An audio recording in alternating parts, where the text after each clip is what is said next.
Big Tish, she's in now. She's a man. This Letitia James, remember, she ran on this idea when she became the New York State Attorney General that she would destroy the life of one Donald J. Trump. She hated him. Why'd she hate him?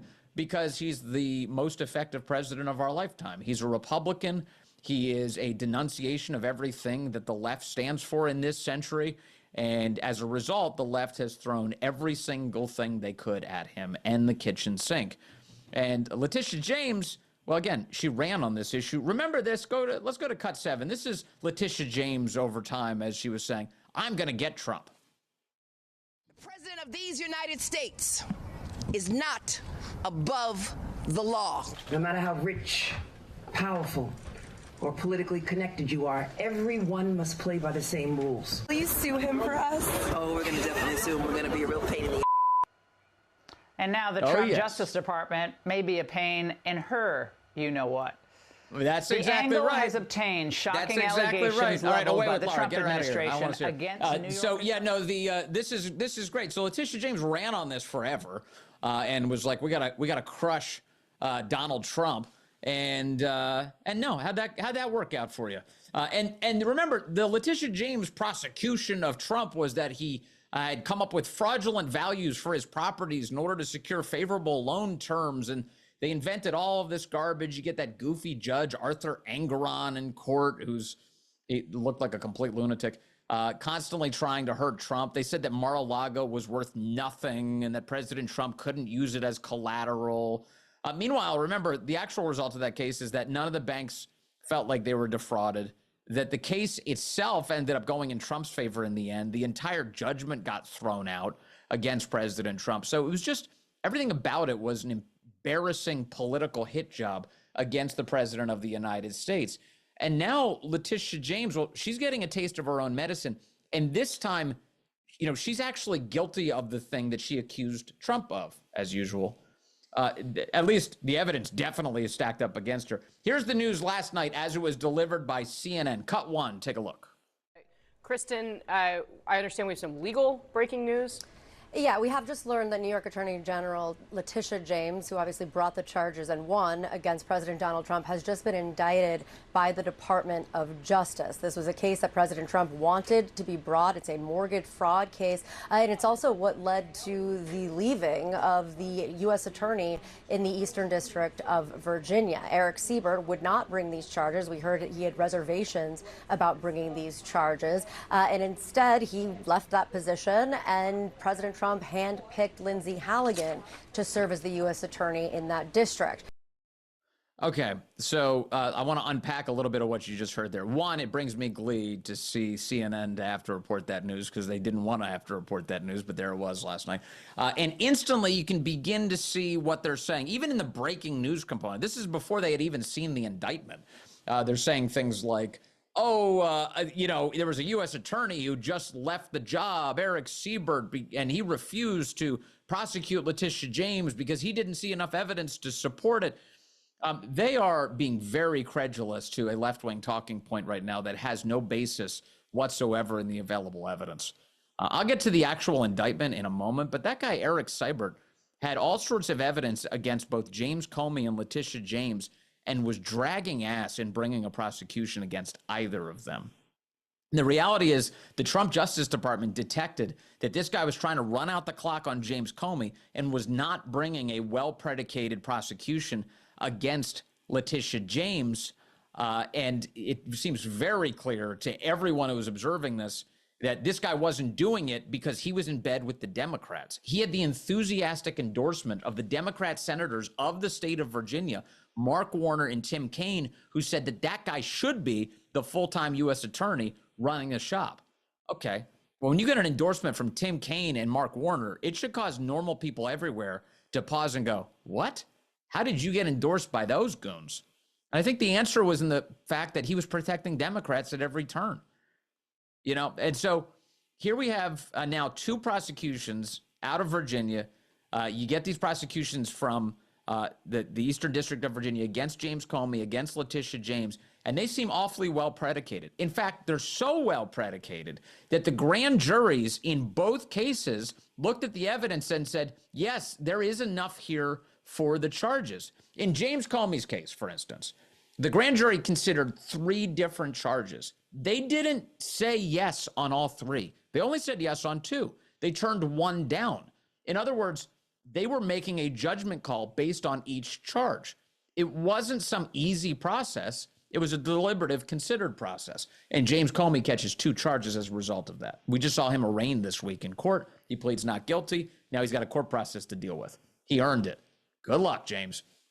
Meanwhile, Letitia James just gets charged yesterday, and you're already watching the spin starting on this subject, you know, as you would expect, suggesting that Donald Trump is doing something crazy here. But let me begin with the actual indictment. I want you to see the indictment here because what do they say? The truth matters. I certainly say that. The truth matters here. And take a look at what's inside of this indictment for those of you who are watching on the video version of the show, rumble.com/Vince.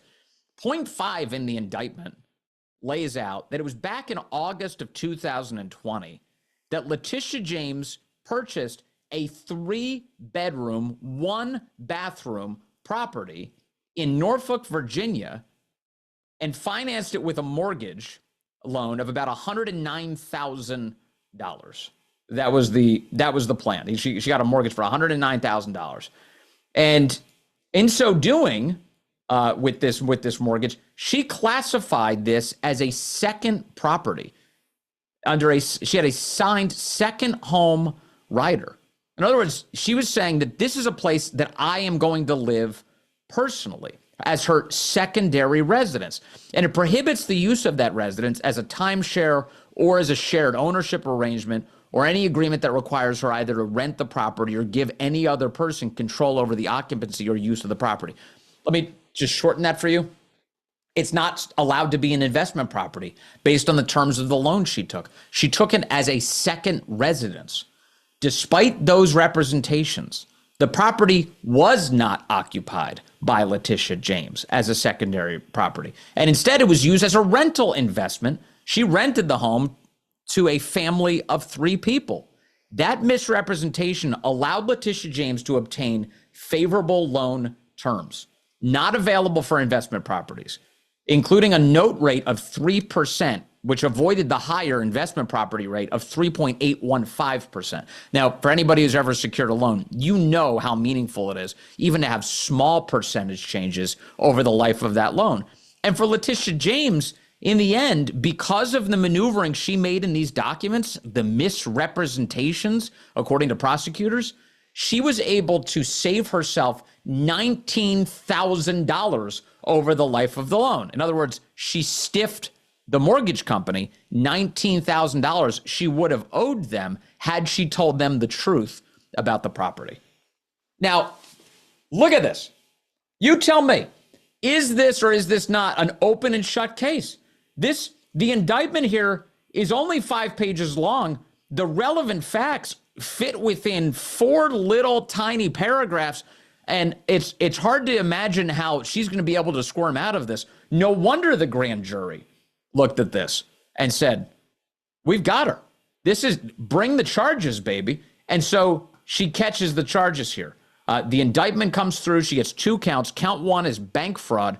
Count 2 is false statements to a financial institution. So this is, again, as open and shut as it can possibly get for Letitia James.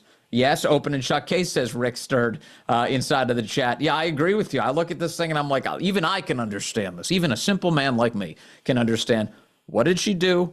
Was she allowed to do it? No, she wasn't. Wham, bam, thank you, ma'am. We got her. And remember, also, just in terms of like her consciousness of guilt, she's an attorney.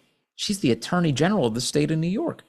She knew as she was filling out this paperwork, as she was applying for this mortgage, as she was misrepresenting this to the bank, that she was lying. This is why you and I would hire a lawyer to look over our paperwork, to ensure that we're following the law, that we're doing it by the book, that we're not going to be in any sort of trouble, either criminal or civil. And so here's Letitia James.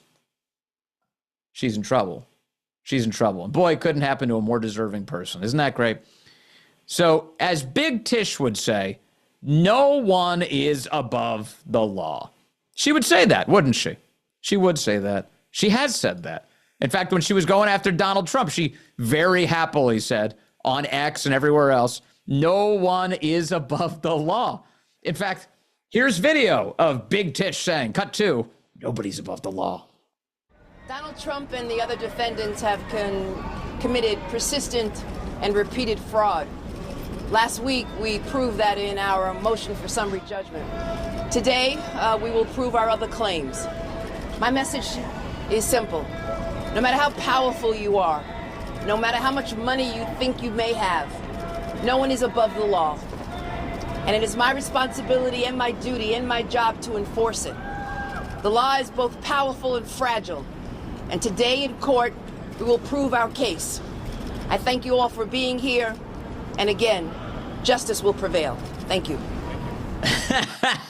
No one is above the law. It doesn't matter how powerful you are. You will be held accountable. Justice is blind. It's coming after you.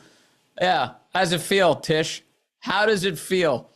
You know, and there's all sorts of evidence. My friend Sean Davis over at the Federalist has been hitting a bunch of these, which make me laugh. All of these, I love these. They make me chuckle. I love chuckling at the misery of the people who've done so much damage to our country. Let's see here. There's a way for me to show this to you. Oh, yes, there is. Here it is. When powerful people cheat to get better loans, it comes at the expense of hardworking people, Letitia James once said. Everyday Americans cannot lie to a bank to get a mortgage, and if they did, our government would throw the book at them. There simply cannot be different rules for different people. How's that working out for you? I love that. Take a look at this. There simply cannot be different rules for different people. Now, that's a lot of fun. And it also happens to be the same exact thing that FBI Director Kash Patel just expressed on Twitter. Look at this. That's weird. What does this have to do with anything? 6:02 p.m. Eastern time last night. Kash Patel posts, there simply cannot be and will not be different rules for different people. One system of law and order from this FBI. Where have I heard that before? Oh, that's right. When Letitia James uttered it in order to advance tyranny against Donald Trump. Isn't that great? We also have our good friend Dan Bongino weighing in on this. He said the following: without fear or favor. Without fear or favor. They're going after Big Tish now. Yeah, I don't think I would want the United States Department of Justice, Kash Patel and Dan Bongino on my ass. That doesn't, I think in the end, work out too well for Big Tish. She did release a Comey-style selfie video reacting to her indictment. And it is as ridiculous as you might think. Here is Letitia James acting like a lunatic. Let's see. Yeah, here we go. Here's Letitia James. Check this out. Continuation of the president's desperate weaponization of our justice system.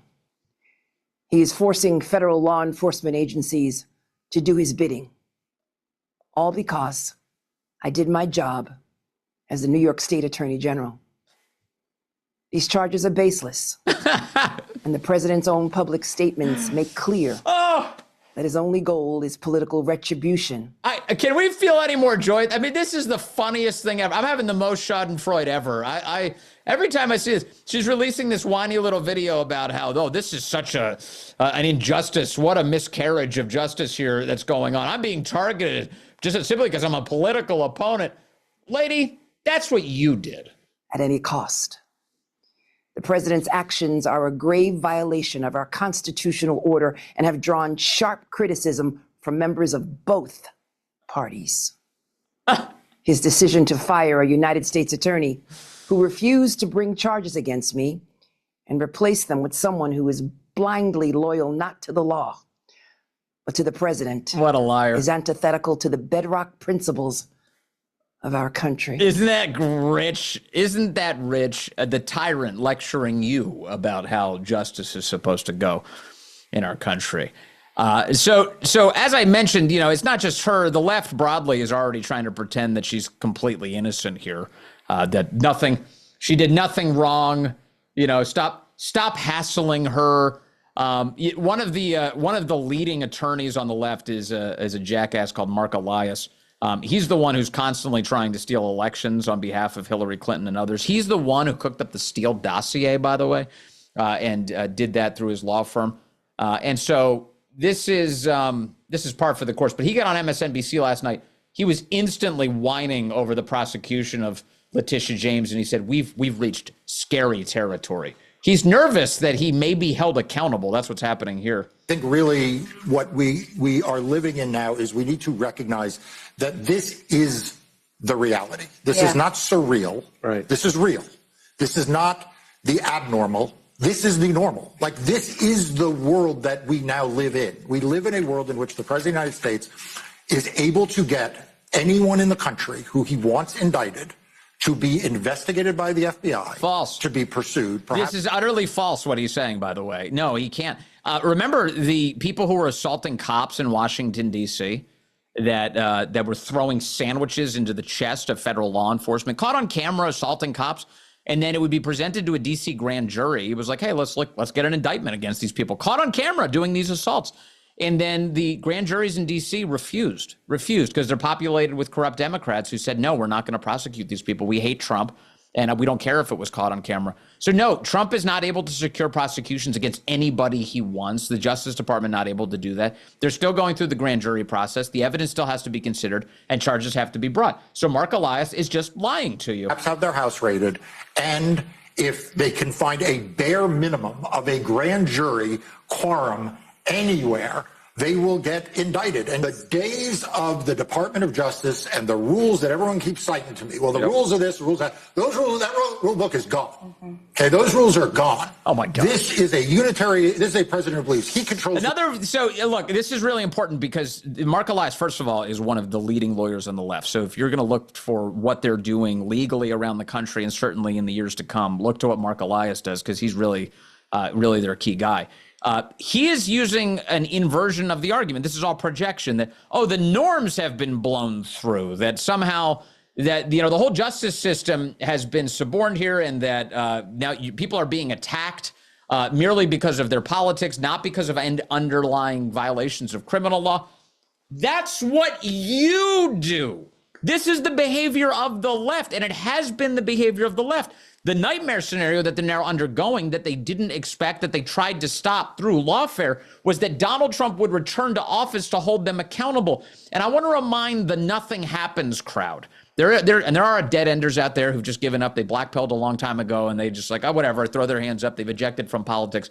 This is the something happens phase. What you're watching right now is prosecutions of people like James Comey and Letitia James. These are the exact things that the left tried to stop by throwing indictment after indictment, courtroom after courtroom, prosecutor after prosecutor after Donald Trump in an attempt to rob him, and you specifically, of the ability of correcting the injustices of this nation. So the panic that you're watching right now is that, holy shit, they're doing it. The Department of Justice, and he decides who's guilty, who's innocent, who gets indicted, and who gets prosecuted. And if we don't all wake up to that, then we're going to keep having this conversation about who checked what box on a form. Nothing about who checked what box on a form is what this case is about. Yeah, actually, it's everything that it's about. She lied. She's getting caught. The law is being properly applied. And now she's off to court. Now she's off to court. I drink your tears. I drink them, and they sustain me. More ahead on this celebratory edition of Vince. I celebrate. All right, let me dive a little bit deeper here. I can't get enough of this. I just think it's the funniest thing ever. So on MSNBC, they're freaking out. And over on CNN, they're freaking out too. Did you see this one? On CNN last night, they said that everybody in America commits mortgage fraud. Now, notice this is not the line that CNN took when everybody was hyperventilating about how Trump needed to be destroyed because of the charges Letitia James brought against him. But now that Letitia James is being charged, well, we're getting a different iteration of events. Here's CNN yesterday. Aside for a second, what Tish James, and again, we're still getting the details, but if it's related to this mortgage issue, I mean, this is something that everyone in America, or many people at least, if you're lucky enough to be able to buy a house in America, you deal with this. right? The federal government doesn't go after all of these people for doing this. Does that aside for a second? Are you listening to that? Everybody commits mortgage fraud. Everybody does that. It happens all the time. Justin, I'm sure you've committed mortgage fraud. Guy's committed mortgage fraud. Andy, you committed mortgage fraud. I committed mortgage fraud. We all committed mortgage fraud. When I woke up this morning, first thing I did, I committed mortgage fraud. Right, and then I had my cup of coffee. I had my blackout after I committed mortgage fraud. 1 second, a little more blackout. Yeah, and then later today I'll commit some more mortgage fraud. Yeah, it's totally normal. Everybody does it. It's like going 5 miles over the speed limit. It just happens. What? What is she talking about? Let me remind you of the fact set that we're dealing with here. Letitia James lied in a mortgage application that it was going to be a second residence. It wasn't a second residence. She used it as an investment property, and then she was able to bank tens of thousands of dollars in ill-gotten gains. Is that something you have done? Is that something every American does? No. Hell no. Most people can't afford their first home, let alone their second. What? No, the whole thing is so crazy. You cannot conceal her crimes by spreading out her culpability on the rest of us. I love that. I love how, a Democrat gets accused of a crime. It is therefore the whole country that's guilty. It's not. No, it's Letitia James. She did this. Luckily, not all of the takes on CNN were insane. Not all of them. Scott Jennings characteristically had a great reaction to this. Cut 3 last night saying, spare me your whining about selective prosecutions. That's nonsense. Watch. If Democrats like Slotkin are going to come out today and whine about selective prosecutions over Tish James, her entire career is built on the selective prosecution of one man. Now, I also believe what Elliot said. There's a process here. Everybody gets their day in court. Obviously, a grand jury saw enough evidence to bring charges. We don't know what they are, but a grand jury looked at this and says, okay, there's something here. She gets to go to court just like Comey, just like anyone else. But to me, it's just not going to fly to boo-hoo over selective prosecutions on this particular person who promised in her campaigns, who went after him on things, as Jonah said, that had no business ever happening, if not but for the man's last name being Trump.